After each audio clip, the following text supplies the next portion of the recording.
दोस्तों, आज 29 दिसंबर हो गया और अब 30 और 31 2 दिन बचा है। बहुत लोग जो है नए वर्ष का सेलिब्रेशन करते हैं, पुराने वर्षों को विदाई देते हैं और ये 2020 चुनौती भरा वर्ष जहां बहुत सारी घटनाएं घटी, उस पर बहुत सारी बातें होंगी कल और परसों, और कुछ आज भी और कल परसों मैं कुछ बातें करूंगा। तो आज का हमारा जो कोट्स है, जैसा कि मैं शुरुआत करता हूं, वो हमारा कोट्स है, if someone speaks to you with anger pour the soothing waters of love on the fire. और इसके साथ ही हमारे व्यवस्था में कुछ अड़ियल, आप अड़ियल घोड़ा कह सकते हैं, हिनहिना रहा है लेकिन काबू में नहीं आ रहे और जनता के हित को न देखते हुए योजनाएं परियोजनाएं और बहुत सारी बातें हो रही हैं। कहीं चेन का उद्घाटन हो रहा है और अंततोगत्वा कॉरपोरेट हाउस को ही फायदा पहुंचाने की कोशिश हो रही। तो इस तरह का जो रवैया है हमारे जनप्रतिनिधि का, हमारे सरकार का, वो निंदनीय है। हमारे अन्नदाता किसानों की बातों को अनसुना करना, आज किसान न सिर्फ पंजाब, हरियाणा, उत्तर प्रदेश बल्कि भारत के तमाम राज्यों के किसान समझने लगे हैं, आवाज़ उठाने लगे हैं और वो बेचारे चंद पैसों से थोड़ी सी उनके पास जो आय सोर्स होते हैं, जो छोटे छोटे किसान हैं, कुछ बड़े किसान हैं, उनकी बात मैं ज़्यादा नहीं कह रहा, लेकिन जो छोटे और मंझोले किसान हैं उनकी दयनीय स्थिति ठीक नहीं होती है। उनके तन पे कपड़ा नहीं होता, पैरों में चप्पल नहीं होता और वो जो है अपने परिवार को पालने के लिए थोड़े थोड़े किसानी कर करके अपने परिवार को पालते हैं। कहीं बटेदारी में, कहीं जो है बड़े किसानों से ज़मीन लेकर के उस पर काम करते हैं। तो उन तमाम लोगों का हित को न देखते हुए कुछ चंद लोगों का, बड़े लोगों का या बड़े कॉरपोरेटर का या बड़े किसानों का हित देखते हुए जो राज्य करता है वो राज्य ठीक नहीं है, उससे सुधार होनी चाहिए। और ये सब अपने आप में एक भ्रष्टाचार है। जितने भी योजनाएं परियोजनाएं अभी 7 साल से लागू हुए हैं, वो क्या निर्माण में हुआ, क्या वो धरातल पे आया, क्या उसका फ़ायदा हुआ जनता को, क्या उसमें काम चल रहा है? ऐसा कुछ नहीं है। सब योजनाएं परियोजनाएं जो है बोला गया और उसको उद्घाटन हुआ, बहुत सारे करोड़ों करोड़ अरबों रुपया खर्च हुआ और हमारे जो भारत के हर जनता है उस पर एक बहुत बड़ा उधार, बहुत बड़ा कर्ज बढ़ता जा रहा है। यहाँ का आर्थिक स्थिति जो है बहुत ही दयनीय होती चली जा रही है। हमसे जो बहुत पीछे था, जिस देश को हम लोगों ने पैदा किया, उसको हमने मुसीबतों में उनको साथ दिया। आज बांग्लादेश जो हमारा पड़ोसी देश है वो हमसे बेहतर हो गया है। उनकी आर्थिक स्थिति हमसे सुदृढ़ और सबल हो चुका है। तो ऐसे हालत में भारत, जहां वो विकास करना चाहिए था, भारत को विश्व में एक बड़ा मुकाम बनाना चाहिए था, गुरु बनना चाहिए था, और वो जो है चेले के काबिल भी नहीं है। तो ये जो है किस वजह से है, इस पे एक चिंतन और मनन करना चाहिए। जो लोग, बार बार मैंने कहा कि जो लोग अंधभक्ति में, जो लोग जो है जिस तरह से अंग्रेज़ों को साथ दिया, बाकी लोगों को साथ दिया और चमचागिरी किया, उन चीज़ों को छोड़ दें, देश के हित में, समाज हित में सोचें और भ्रष्टाचार से जो है दूर रहें। भ्रष्टाचार को ख़त्म करने की कोशिश करें, एक ईमानदारी का एक रास्ता बनाएं। और आज हमारे जो भ्रष्टाचार जो है सबसे ज़्यादा जो त्रस्त है, वो हमारे समाज का सबसे गरीब व्यक्ति, जो नीचे तबके के लोग हैं, वो भ्रष्टाचार के शिकार बनते हैं और जो हमारे जो बड़े लोग हैं उसका फ़ायदा उठाते हैं। तो इस तरह से हमारे देश में गरीबी रेखा के किनारे खड़े लोगों की संख्या जो है वो 25% से ज़्यादा होता है। इतनी बड़ी विडंबना है कि जो लोग अपने कार्यालय में दिन भर में कम से कम 100 से 200 रुपये तक का पानी पी जाते हैं, बिसलरी बोतल पी जाते हैं, जो लोग 20 रुपये से 30 रुपये और 40 रुपये कमाने वाले व्यक्ति होते हैं, उसको गरीब नहीं माना जाता। जिन लोगों के ऊपर कानून बनाने का और उसके पालन कराने का दायित्व है, वे लोग एसी कमरे में रहते हैं और एसी कारों में चलते हैं, पिज़्ज़ा, बर्गर और पाश्चात्य व्यंजनों का लुत्फ उठाते हैं। वे लोग यदि देश में गरीबों के लिए मानक तय करेंगे तो इससे भला नहीं हो सकता। कहने का तात्पर्य यह है कि भ्रष्टाचार को दूर करने से पहले व्यवस्था की खामियों को दूर करना होगा और व्यवस्था में फैली सनाड़ जो गंदगी है को निकाल फेंकना होगा, तभी कुछ किया जा सकता है। भारत ही नहीं अपितु दुनिया भर के देशों में ऐसा करने की ज़रूरत है। फिलीपींस के तत्कालीन शासक फर्डिनांड मार्कोस पर यदि करोड़ों अरबों डॉलर भ्रष्टाचार से जमा करने का आरोप है, तो भारत में भी बहुत सारे 2G, कॉमनवेल्थ और आदर्श सोसाइटी घोटाला ऐसे बड़े बड़े लोगों के लिप्त होने की बात सामने आई। अब तो चीन जैसे देशों में भी भ्रष्टाचार की बात आम हो चुकी है। वहीं अगर देखा जाए तो सोवियत संघ के विघटन के बाद अस्तित्व में आए अफ्रीकी देशों में कुछ को छोड़कर ज़्यादा देशों की स्थिति बद से बदतर हो चुकी है। हर तरह जगह भ्रष्टाचार ने व्यवस्था पर गहरा आघात किया है। सरकारी पदों पर रहते हुए निजी लाभ के लिए किया जाने वाला कार्य अनैतिक माना जाता है और ये उच्च स्तर का भ्रष्टाचार माना जाता है। राजनीतिक भ्रष्टाचार जहां बढ़ जाता है वहां पर हर तरह के भ्रष्टाचार पनपने लगते हैं। राजनीतिक भ्रष्टाचार से लोग ये समझने लगे हैं कि जब ऊपर वाले लूट रहे हैं तो हम क्यों शांत बैठें। इस तरह की सोच जब लोगों के मन में विकसित होने लगती है तो स्थिति अत्यंत ही विकराल हो जाती है। आज पूरी दुनिया में भ्रष्टाचार के विरुद्ध एक सशक्त क्रांति की ज़रूरत है। विभिन्न देशों में समय समय पर सत्ता परिवर्तन, व्यवस्था परिवर्तन के लिए बड़ी बड़ी क्रांतियां हुई हैं। भ्रष्टाचार के लिए आंदोलन जरूर हुए हैं, परंतु इन आंदोलनों ने क्रांति का रूप नहीं लिया है। भ्रष्टाचार पर लगाम की शुरुआत घर से होनी चाहिए। भ्रष्टाचार व कुछ झूठे फरेब की शुरुआत घर से ही होती है। छोटे बच्चे पहले जब छोटी छोटी गलतियां करते हैं तो माँ बाप उसे हंसकर टाल देते हैं। इससे बाल मन को इस प्रकृति को आगे बढ़ाने में मदद मिलती है। पहले बच्चा टॉफ़ी या चॉकलेट के लिए झूठ बोलता है, बाद में वह पैसे के लिए झूठ बोलने लगता है। आगे चलकर यह बच्चा स्कूल जाने के लिए झूठ बोलने लगता है। जो बच्चे पढ़ने में कमज़ोर होते हैं वे स्कूल जाने से कतराते हैं, इसके लिए वे तरह तरह के बहाने बनाते हैं। विडंबना तो यह है कि ज़्यादातर माता पिता बच्चों की इस हरकतों को भली भांति परख लेते हैं, परंतु वे बच्चे से लाड़ प्यार से इतने वशीभूत होते हैं कि वो उनकी गलतियों को ठीक करने वे बच्चों को उचित सलाह समझदारी आ जाए इसके लिए वो नहीं देते। इस तरह से माता पिता की या अभिभावक का यही नज़रिया आगे चलकर बच्चों के लिए घातक सिद्ध होता है। ज्यों-ज्यों उम्र बढ़ती है बच्चे अपनी इच्छाओं की पूर्ति के लिए गलत रास्तों का इस्तेमाल करने लगते हैं। युवावस्था में पहुंचने के बाद माता पिता या अभिभावक जब उन बच्चों पर रोक लगाने की कोशिश करते हैं तब तक काफ़ी देर हो चुकी होती है।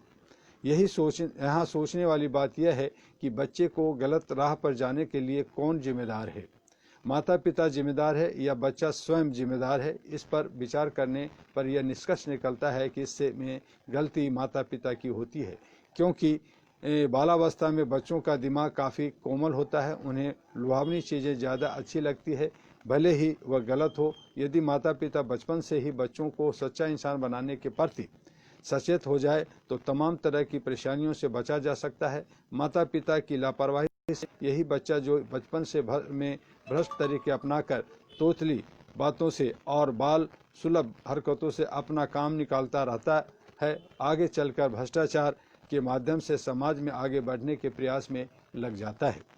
इसी तरीके से यह देखा जाए तो माता पिता अन्य तरह की हरकतों और गतिविधियों से बच्चों के बाल मन में भ्रष्टाचार जैसी बीमारी को खूबसूरती के साथ पिरो देते हैं। उदाहरण के लिए पिता अपने बच्चों से झूठ बोलने को कहता है और वह जो है शान बढ़ाता है।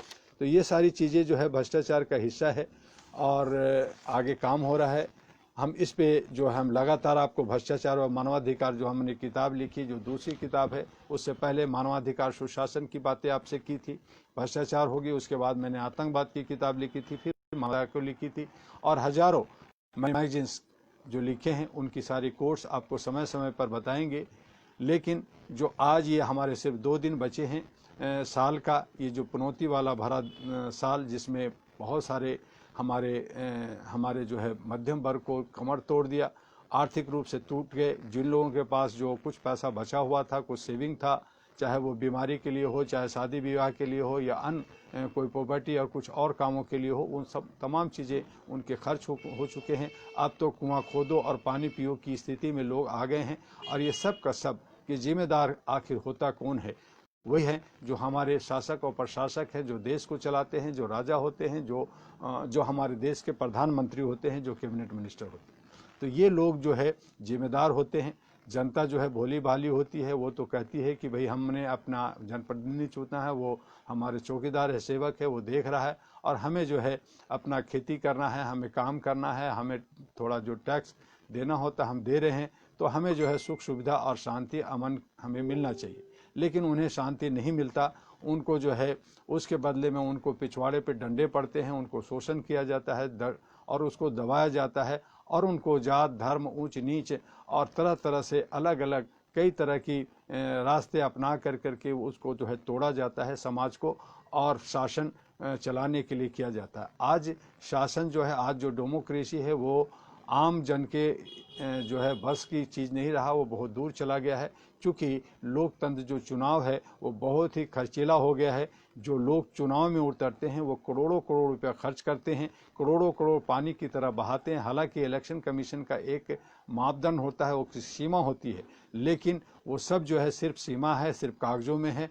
और जो पार्टियां हैं बड़ी, वो जो है उनकी सीमाएं हैं उनसे सैकड़ों हजारों प्रतिशत ज़्यादा वो खर्च करते हैं। लेकिन इलेक्शन कमीशन जो है उस पर जो है नोटिस या कुछ बातें करती है और उस पर कोई एक्शन नहीं होता, तो वो सिर्फ दिखावा हो जाता है। और जो लोग जिनके पास पैसा नहीं है, जो लोग अपना सबल नहीं है, लेकिन वो ज्ञान रखते हैं, वो समाज को अच्छा सुधारना चाहते हैं, उनके पास पैसे की हमेशा कमी होती है, और इस तरह से वो जो है टूटते हैं और वो समाज के मुख्य धारा में नहीं आते। जो हमारे कॉरपोरेट हाउस हैं या जो विदेशी ताकतें हैं, वो लोग भी उन्हीं लोगों को, वो उन्हीं गैंगों को पैसा देती है, जो लोग जो है देश को लूट सके और उनको फ़ायदे पहुंचा सके। आज भी जो भारत के अंदर जो समस्या है, वो जो आज जो कॉरपोरेट हाउस को, कुछ चंद कॉरपोरेट हाउस को जो सरकार सपोर्ट कर रही है, साथ दे रही है, वो इसलिए दे रही है क्योंकि वो जो है इलेक्शन में और उनको घूमने टहलने में, विदेशों के भ्रमण में सारे पैसे वो खर्च करते हैं। और यही वजह है कि आज हमारा जो है जनता त्राही त्राही मचा रहा है। आज हमारे अन्नदाता किसान जो है अपने अधिकारों के लिए सड़कों पे बैठा हुआ है। वो अगर अपने खर्चों से अगर वो कंबल, अपना खाना, अपना सारा कुछ व्यवस्था कर रहे हैं, लोग जो है स्वयं संगठन है, बाकी लोग उनको सहायता और मदद कर रहे हैं, तो कह रहे हैं कि ये तो बड़े मजे में रह रहे हैं। लेकिन वो ये नहीं देखते कि वो जो जनता का, ये किसान का जो टैक्स लेकर के जो एसी रूम में रह रहे हैं, हीटर में रह रहे हैं, बड़े बड़े बंगलों में रह रहे हैं, वो जो है वो क्या कर रहे हैं? वो अपने बंगलों में नहीं झांकते, बल्कि ये कहते हैं कि किसान मजे में बैठे। तो बड़ी हैरानी होती है ऐसी सोच में, ऐसी बातों में। तो इसलिए हमने कहा कि किसानों की जो अन्नदाता है वो हमारा उसको साथ होना चाहिए। और जो सरकार जो नहीं सोचती है, जो उनको नहीं पता कि परिवार क्या होता है, बच्चे क्या होते हैं, बीवी क्या होते हैं, हमारी माँ बहनें क्या होती हैं, क्योंकि ये सब के सब कुमारे हैं और शादी नहीं किया है, तो इनको जो है सामाजिक सरोकार से इनका ज़्यादा वास्ता नहीं है। ऊपरी तौर पे थोड़ा ज्ञान हो, ठीक है, मैं मानता हूँ, लेकिन ये गहराई से इन्होंने कष्ट नहीं झेला है, समस्याओं का सामना नहीं किया है।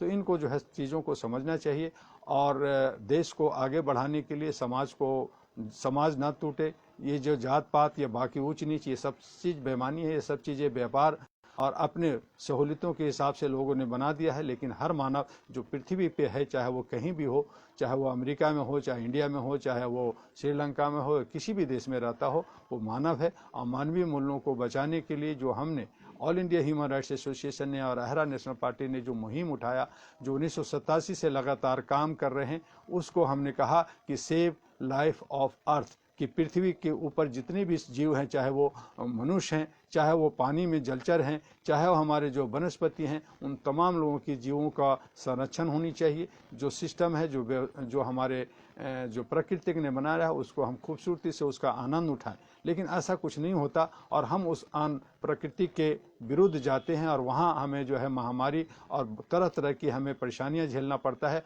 और उस हालत में जो चंद लोग हैं, जो तथाकथित लोग हैं, वो डराते हैं और कहते हैं कि ये सब कुछ जो हो रहा है तुमने भगवान को नाखुश किया है, तुमने गॉड को जो है खुश नहीं रखा है, तो इसके लिए पूजा करो, इसके लिए चढ़ावा चढ़ो। तो वो जो गरीब है वो और गरीब होता है और इस तरह से जो है चंद लोग जो है उसके मजे उठाते हैं। तो इन तमाम चीज़ों से बचना होगा और मनुष्य को, मानवता को बचाने के लिए प्यार और मोहब्बत के साथ काम करना होगा। अगर ऐसा नहीं करते हैं तो हम और आप कहीं ना कहीं दोषी हैं और इसकी जो सज़ा जो प्रकृति देगी और देते रहती है वो देगी। और इसके लिए जब है तो आप मचाते हैं तो ये आप है तो ना मचाएं, क्योंकि प्रकृति तो आपसे बदला लेगी ही लेगी।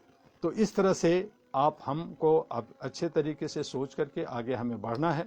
और all India human rights association ने जब 1 जनवरी से इस साल में 2020 में जब कोविड-19 की अनाउंसमेंट हुई या जो भी हुआ, तब से भी काम करते रही है लगातार। कभी भी अहरा ने अपना ऑफिस बंद नहीं किया अपने स्टाफ के माध्यम से। हालांकि हमारे कुछ स्टाफ कोरोना की डर से अपने घर चले गए, लेकिन हमारे कुछ स्टाफ जो है लगातार काम करते रहे। हम लोगों ने काम किया, कुछ बीमारियां भी हम लोगों ने झेली, लेकिन उसके बाद भी हम लोगों ने काम किया और जहां कहीं भी हमें ज़रूरत पड़ी लोगों की सेवा करने के लिए हम लोग करते रहे। हमारे जो 36 राज्यों में हमारी जितनी भी कमेटियां हैं, जितने भी सेंटर्स हैं, उन्होंने अपने अथक प्रयास से कोविड-19 के वक्त में लोगों को खाना दिया, लोगों को कंबल दिए, लोगों को चप्पल दिए, लोगों को और तरह की दवाइयाँ दिए और उनको मदद करते रहे।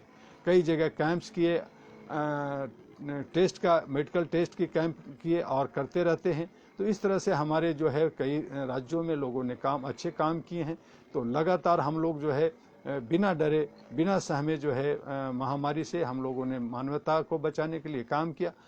हम लोग जो है सरकार से किसी तरह का ग्रांट और डोनेशन नहीं लेते, हम अपने ही कंट्रीब्यूशन से काम करते हैं। लेकिन हमारे जो काम करने का जो तरीका है वो संवैधानिक तरीका है। बहुत सारी संस्थाएं ऐसी हैं जो नाम तो रख लेती है, अलाउद्दीन नाम तो रख लेती है, ह्यूमन राइट्स नाम तो रख लेती है, इंटरनेशनल, और अब तो बहुत सारी जगह हमने सुना कि कमीशन भी लोग लिख रहे हैं, जबकि कमीशन जो है सिर्फ भारत सरकार का है। NHRC है जो अहरा के ही अथक प्रयास से 1993 में बना और कमीशन सिर्फ भारत सरकार लिखती है। लेकिन बहुत सारी NGO, बहुत सारी संस्थाएं अपने को कमीशन लिखने लगी है। वो किस तरह से लिखती है, कहाँ उन्होंने रजिस्ट्रेशन किया है, फॉल्स है या सही है, इस बात पे मैं नहीं जाना चाहता। लेकिन सरकार अपने तरीके से काम करती है, समझ अपने तरीके से काम करती है, लेकिन सभी को अपनी सोच और समझ से अपने को आगे बढ़ना चाहिए। और मैंने बार बार कहा कि जो लोग अहरा से और हमसे कोई मदद चाहते हैं, हम उनको मदद करने के लिए तैयार हैं, उनको सलाह देने के लिए तैयार हैं। उनको अगर 500, 1000 कुछ पैसे की ज़रूरत है तो वो भी हम लोग आर्थिक मदद करने के लिए तैयार हैं। तो इस तरह से हम लोग आगे बढ़ रहे हैं। बस आज इतना ही, कल हम फिर मिलेंगे। आपका डॉक्टर इमदुआ। जय हिंद, जय भारत, नमस्कार।